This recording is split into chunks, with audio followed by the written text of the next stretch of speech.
Dans les proches banlieues de Montréal, ce qu'on connaît, c'est vraiment le phénomène d'étalement là, qui fait en sorte de ralentir le développement des artères commerciales locales. Cet étalement-là, en fait, qui est un tout à l'auto, s'est développé autour des grands axes routiers et non pas dans le cœur des communautés. Puis ça fait en sorte qu'on a une difficulté à rapprocher les consommateurs, finalement, des lieux de consommation. Puis ça fait en sorte qu'il y a une dévitalisation des artères locales.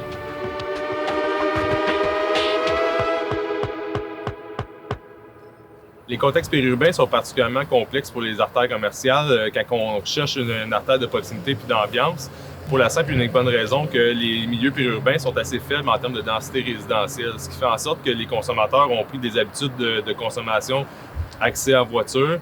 Et pour les artères locales, en fait, il y a un défi là-dedans de conjuguer la proximité des consommateurs dans leur quartier, mais l'habitude que le consommateur a pris de prendre son auto pour tout. La recette, s'il y en a une, c'est vraiment de s'assurer que les artères locales jouent leur rôle et que les centres commerciaux jouent leur rôle. Donc, c'est vraiment de distinguer les deux.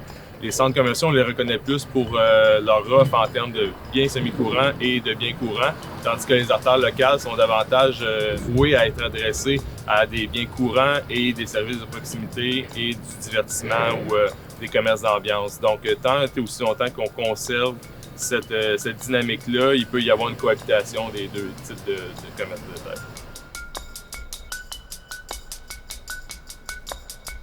La santé d'une rue commerciale, en fait, est déterminée par plusieurs facteurs. Là, on a parlé évidemment du rôle et du nombre de consommateurs qu'il peut y avoir dans son environnement ou son aire d'influence, mais il y a tous les aspects aussi au niveau de l'aménagement de cette artère commerciale-là. Donc, si on parle des aménagements piétons, sa facilité d'accès de façon générale, la sécurité de cet accès-là, les aires de séjour, là, donc on peut parler de placettes ou de différents lieux de divertissement, et tout l'aspect architectural des bâtiments commerciaux comme tel est hyper important, là, que ce soit la visibilité de la vitrine depuis la rue, que ce soit l'entretien et la propreté des façades, puis leur aspect général. Donc, plus le commerce est attrayant, puis son environnement est attrayant, plus le consommateur est attiré à aller le fréquenter.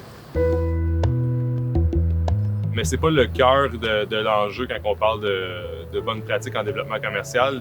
La principale chose à réfléchir dans tout développement commercial, c'est de s'assurer que le commerce réponde aux besoins de la population à proximité.